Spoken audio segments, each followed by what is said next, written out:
Assalamualaikum warahmatullahi wabarakatuh.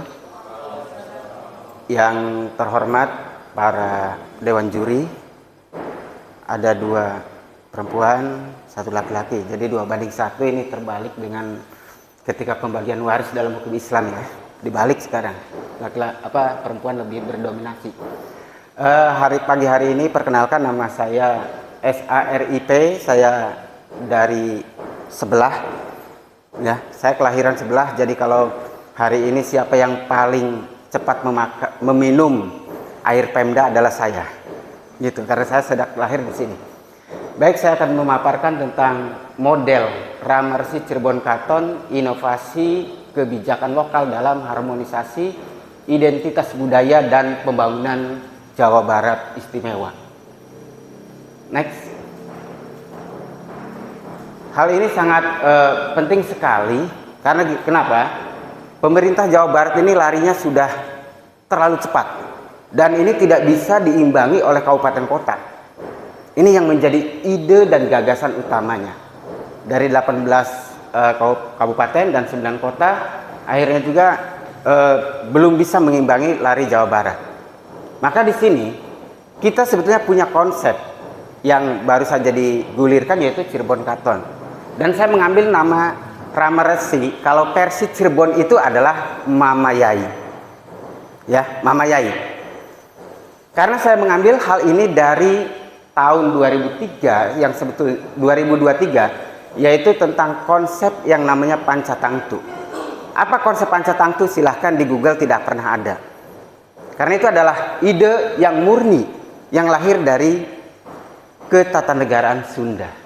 Maka Cirebon punya konsep Mama Yai, dan ketika juga berada di dalam Kuwu, itu juga sebetulnya punya konsep Kuwu itu adalah satu perlawanan awal yang di dalam Tiongkok itu dari budaya Tiongkok sebetulnya.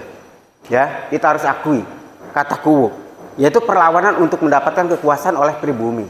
Dan pas itu juga 5 kekuasaan di dalam bidang pemerintahan. Tapi kalau kita katakan nanti ya Kuwu mungkin juga harus banyak diskusi. Nah, maka dari sini untuk merespon kondisi tersebut di 2023 saya pernah menggagas tentang konsep Pancatangtu, Rama Resi Prabu Disi dan Tarahan. Ingat, Prabu itu bukan raja. Selama ini kita memahami bahwa Prabu itu adalah raja. Tapi konsep Prabu sama dengan konsep Brawijaya. Bukan raja. Prabu adalah birokrat. Makanya ada Prabu Siliwangi. Belum tentu Prabu itu raja. Raja bisa berasal dari kalangan Prabu. Raja bisa berasal dari kalangan resi. Nah, ini clear ya. Kita harus clearkan. Karena selama ini se-Indonesia Raya mengatakan bahwa Prabu itu adalah raja. Ini konsep yang keliru. Dan bagaimana konsep Rama? Rama itu adalah konsep orang tua kita. Dan bagaimana konsep Resi? Resi bukanlah seorang pandita, tapi dia adalah seorang ilmuwan. Jadi konsep Cirebon Rama Yai itu adalah konsep budayawan yang dipadukan dengan konsep keilmuan. Maka muncullah, tidak semua kiai juga bergelarnya disebutnya Mama Yai. Hanya orang yang bisa memadukan antara budaya Cirebon dengan keilmuan keagamaan itu namanya Rama Yai. Next. Ada perjalanan panjang ketika kita melihat, dan penelitian yang saya lakukan sebetulnya tidak instan, 1 minggu, 2 minggu, ini bertahun-tahun. Untuk menghasilkan satu penelitian yang saya presentasikan hari ini. Yang pertama, saya mengkaji tentang Policy and Linguistic Considerance the Purpose Remaining West Java Province to Tatar Sunda. Cirebon yang mengaku orang Jawa ternyata gennya adalah gen Sunda. Ini hasil penelitian saya. Itu ya. Kemudian juga untuk administrasinya saya coba juga menggali tentang hubungan Kemendagri dan Kemendes dalam tata desa dan administrasi desa. Akhirnya saya mengambil satu konsep yang kecil, yaitu Political Law of Sidawangi Society Toward Customary Right over Oro-Oro, Tanah Oro-Oro atau Tanah Tegal Pangonan. Kemudian juga di dalam hari ini kita mengenal tradisi di dalam pernikahan. Kalau ada hukum yang berbicara, ini sering sekali diabaikan. Tapi saya menulis the impact of the word digawa and kegawa in customary law and Cirebon. Mungkin maksudnya baru didengar. Apa sih kata digawa dan digawa itu? Ya kan? Padahal ketika kita serah terima pengantin, di situ ada. Itulah hukum kearifan lokal kita yang hari ini tidak pernah ada dan sering sekali diabaikan. Next, ini ya, ini sebagai gagasannya. Nah, bagaimana konsep itu berlaku di Cirebon? Kita sudah mengaplikasikannya. Kemudian waktu itu saya berada di Desa Wilulang yang diminta oleh kepala desa untuk membranding tentang bagaimana ke perlombaan desa ya, pernah ya, Wilulang yang juara 2 provinsi. Saya diminta dari kampus untuk bagaimana menerapkan konsep Ramayai di desa tersebut, Desa Wilulang, dan kemudian saya menerapkan bagaimana konsep itu sebetulnya bisa terjadi. Menerapkan Kuwu sebagai Rama, sebagai orang tua, sekaligus sebagai orang yang bijaksana di dalam bidang keilmuan. Next, nah ini sudah ada hasilnya ya, 2. Yang kemudian kita juga beralih. Lantas bagaimana dengan konsep keilmuan? Nah, saya di sini juga menuliskannya dalam filosofi peletakan Hajar Aswad dalam bentuk permainan anak di Desa Wilulang. Ini clear ya, ini sudah dibuktikan semuanya. Next. Oke, nah ini Kidanusela Wiwian Mekanisme Islamic Demokrasi Direct Executive Demokrasi. Nah, ini adalah satu fenomena. Ketika kita mengatakan bagaimana Kuwu seharusnya berperan, juga di sini ada. Saya sudah menuliskan. Jadi naskah ini yang saya presentasikan hari ini merupakan naskah perjalanan panjang. Next ya.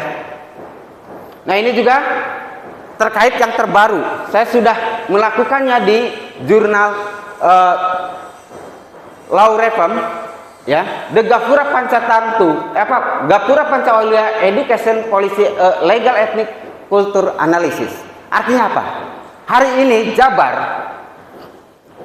itu sedang menggalakkan yang namanya Gapura Pancawaluya. Sayang di sini tidak ada dari Dinas Pendidikan, belum datang mungkin ya. Nah, ranah ini berupa surat edaran. Apakah kekuatan hukum dari surat edaran? Tapi terlepas dari keberadaannya sebagai surat edaran, kita melihat potensi yang bagus adalah ketika provinsi menerapkan konsep Rama Prabu. Makanya hari ini juga viral ketika ada kata Prabu itu dianggap gubernur itu adalah seorang raja. Enggak. Ini konsep yang keliru. Maka saya klarifikasi di sini. Bagaimana caranya mengklarifikasi ini? Yaitu dengan adanya bahwa kabupaten kota harus bergerak di bidang Rama Resi. Penggalian budaya, penggalian keilmuan itu ada di kabupaten kota. Birokrasi itu ada di provinsi. Walaupun kita konsepnya adalah otonomi daerah yang titik tekannya pada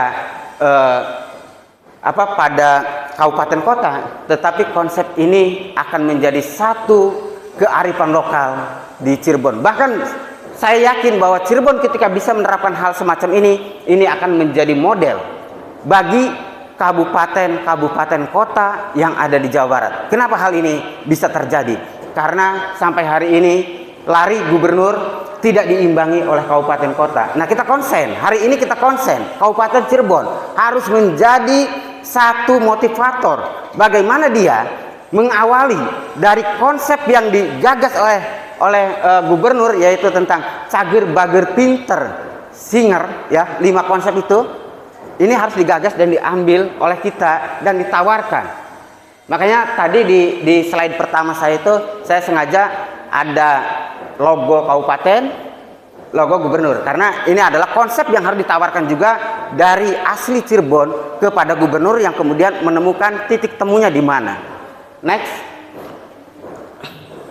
Nah, juga kita sudah mengkaji kematangan dari istilah Rama Resi itu di dalam Sundanis Pancatangtu Local Politic Wisdom and its relevance to constitutional ethics. Ini adalah masalah etik kita. Ya, sampai hari ini kita sering diperdebatkan dengan masalah local wisdom. Tapi ternyata Cirebon dan provinsi sangat luar biasa. keberadaan tentang kearifan lokalnya. Hal ini pun membaca, ya, saya membaca hari ini Cirebon menetapkan hari jadinya itu 2 April. Ini juga harus di cross check. Kalau kita menggunakan konsep-konsep ini, Ramayai ini, 2 April 1482 bertepatan, yaitu jadi hari Kabupaten Cirebon. Namun ini juga harus di cross check di Litbang menurut saya. Karena kenapa? Ternyata 3 Juni 1482 itu adalah hari Kabupaten Bogor. Jadi kita punya speed 2 bulan. Ya, April, Mei, Juni, Juni, ya 3 bulanan. Nah, 3 Juni ini bertepatan dengan Sri Baduga Maharaja ditetapkan sebagai Raja Pakuan Pajajaran. Sementara kita 2 April. Nah, jadi siapa yang kita pegang dalam hal ini? Ini harus kita cross check. Ya. Bahkan di dalam Purwaka Caruban Nagari pun harus di cross check menurut saya. Ini tidak match. Ya, kita menetapkan hari jadi Kabupaten Cirebon pun dalam konsep Ramayai yang perdanya nomor 89 itu akhirnya tidak ketemu. Ini yang harus kita bedah, ya, dengan konsep Ramayai. Next. Oke, nah ini yang terbaru.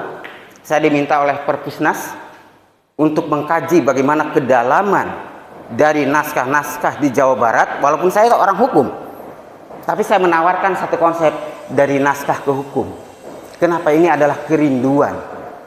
Bung Hatta, Muhammad Yamin, Supomo pernah mengatakan ketika awal kemerdekaan, kita tidak mungkin menerapkan hukum kearifan lokal, hukum lokal kita, hukum adat kita, karena sudah tercampur. Maka disinilah, tapi kita sendiri sebagai generasi bangsa diinginkan oleh para pandim pader kita, yaitu untuk menggali bagaimana konsep hukumnya. Di sini saya katakan ini diminta oleh Perpusnas dari naskah hukum penstrukturan norma prohibitif Sangyang Siksa Kandang Karsian. Kebetulan naskah Sangyang Siksa Kandang Karsian itu sudah masuk dalam UNESCO 2025. Ini artinya Cirebon punya potensi untuk menggali apapun dengan konsep Rama Resi. Rama adalah pemimpin yang mempunyai sifat sebagai orang tua, pengasuh. Dan Resi adalah pemimpin yang mempunyai sifat keilmuan. Dan ini ada di Cirebon yang sebutannya adalah Rama Mamayai. Tidak semua kiai mendapat sebutan Rama atau Mama. Tidak semua. Rama juga menyebutkan kiai. Oke, ini ya. Jadi mari kita bersama-sama. Next, Kang. Akhirnya apa? Nah, ini menurut saya kalau untuk manfaat sudah bisa dilihat, yaitu masyarakat umum, ASN, karena tadi ASN saya terapkan di dalam konsep ini, ya, konsep Pancatangtu itu sebagai Prabu. Ya, jadi semua ASN adalah Prabu, karena Prabu adalah birokrat. Ya, itu manfaatnya ada. Kemudian bagaimana dengan komunitas budaya? Ini yang juga harus kita pahami. Jangan-jangan ketika salah satu contoh kemarin, penamaan gedung negara menjadi Balai Jaya Dewata itu dipermasalahkan. Ketika ada yang nanya, Pak Sarip kok biasa saja? Enggak, karena Jaya Dewata adalah penguasa Galuh. Sebelum dinobatkan menjadi Pajajaran, dia berkuasa di Galuh, namanya Jaya Dewata. Baru dinobatkan di Pajajaran, itu namanya Sri Baduga Maharaja. Ini adalah konsep, ya. Kemudian terkait kemarin perdebatan juga hari jadi kota Cirebon yang katanya dibilang 40 tahun. Kemudian banyak yang komentar. Bahkan perdanya kan baru direvisi itu kan ya, 2024. Nah, kemudian ini gimana gubernur ngaco? Walaupun saya tidak mendukung, tapi saya mendukung dalam hal keilmuan. Ya, saya selalu mengkaji keilmuan. Itu. Nah, bagaimana kok cuma 40 tahun? Ya, karena konsep yang diambil berbeda. Mereka lebih kepada penetapan kabupaten kota. Kemudian yang terakhir, saya menemukan fenomena yang indah di Cirebon. Totem adalah binatang kebanggaan. Cirebon itu mengenal sebagai kota udang. Kita tahu semua, yuk mari kita gali. Ternyata kata totem, Kabupaten Cirebon kota udang itu lahir secara administratif dinyatakan oleh gubernur tahun 46. totemnya, yang lain punya singa, yang lain punya kijang, kita itu udang. Ternyata ketika saya selidiki di tahun 46 itu, rakyat Cirebon hanya diam.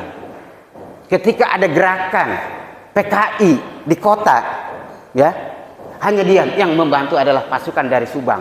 Dari situ muncul istilah kota udang yang melalui surat keputusan Gubernur Jawa Barat. Artinya ini adalah pukulan. Karena udang adalah satu-satunya hewan di dunia yang menyimpan kotorannya di otak. Ingat, karena waktu saat itu gubernurnya dari Padang dan mereka adalah bagaimana menyindir orang dengan bahasa yang halus. Kemudian kita tafsirkan hari ini kota udang adalah sebagai usaha dan dagang. Padahal awalnya sangat menyakitkan, dan ketika saya berjalan-jalan saya tidak mau dikatakan sebagai kota udang. Saya lebih baik, Pak, Cirebon terkenal dengan kota apa? Saya katakan Cirebon terkenal dengan kota transit. Transit itu melahirkan kata terasi. Dan Tatar Sunda, orang-orang kita dari Sunda menamakan itu the land. The land itu namanya jadinya Delan. Oke. Nah, ini menjadi agenda kita semua yang belum terpecahkan sampai hari ini. Demikian pemaparan dari saya, kurang lebihnya saya mohon maaf. Saya akhiri. Wassalamualaikum warahmatullahi wabarakatuh, dan saya serahkan kepada Dewan Juri yang terhormat. Yang bisa diartikulasikan dalam bentuk narasi yang lebih konkret. Ya, lebih konkret. Ya, kira-kira seperti apa? Ya, next, saya sudah menyuguhkannya next ke ini, terus ke bawah, bukan? Itu tuh yang atas nomor 7. Nah, itu kita perhatikan. Ini Cirebon hari ini, Jabar sedang menggagas yang namanya Gapura Pancawilaya untuk pendidikan, kan gitu. Tapi ternyata kabupaten kota ini terlena, seolah-olah semuanya itu urusan Jabar. Padahal di dalam undang-undang pendidikan bahwa SD SMP itu adalah konsepnya milik kabupaten kota yang harus diurusnya. Ini kewenangannya. Nah, tapi saya menemukan satu istilah yang luar biasa untuk memecahkan masalah ini, itu dekat dengan filsuf yang namanya Aristoteles, tentang arete. Arete atau keutamaan atau kebijaksanaan. Di mana di dalam arete itu terbagi dalam dua, yaitu arete etik dan arete deontologi. Nah, dua arete ini ternyata Jabar seharusnya bergerak di bidang ya singer dan di bidang benar dan singer ini, yaitu yang mendapatkan satu pengembangan keilmuan setelah peserta didik kita itu di SD dan di SMP sudah mendapatkan fondasi yang kuat. Nah, fondasi yang kuat itu justru ada di kabupaten kota. Makanya ini juga berkorelasi, aplikasi ini ya penerapannya seharusnya berkorelasi bagaimana hari ini kita harus melihat kembali perda tentang pendidikan. Ya, ini kita harus lihat karena ini akan diterapkan dan luar biasa, dan saya menargetkan kalau ini berhasil itu bisa diterapkan di 2026. Ya, oke. Terima kasih, Pak. Kalau misalnya begini, zaman dulu waktu saya kecil, misalnya ada Gapura Candi Bengkar itu jadi ikon Cirebon. Nah, sekarang ada modernisasi. Iya. Bisa misalnya pemerintah dalam rangka menjaga budaya kami, setiap kantor pemerintah dan swasta agar ikon depan itu menggunakan jam bentang. Nah, itu salah satu aplikasi dari sini yang bisa diterapkan untuk instansi, sangat bisa. Ya, yang penting kita ketika menerapkan itu jangan asal rame aja, tapi kita punya dasar. Kalau saya di akademik, saya selalu mengatakan, Anda bicara itu harus punya dasar. Apa dasarnya? Ya, Pak, kalau dasarnya ketemu, is okay, gitu. Itu sangat luar biasa, Pak Juri ya. Saya kalau sangat mengapresiasi karena kita, walaupun masih ada perdebatan, itu bisa dipecahkan bahwa kita Cirebon punya eksistensi tentang juga Gapura ini. Ya, terima kasih.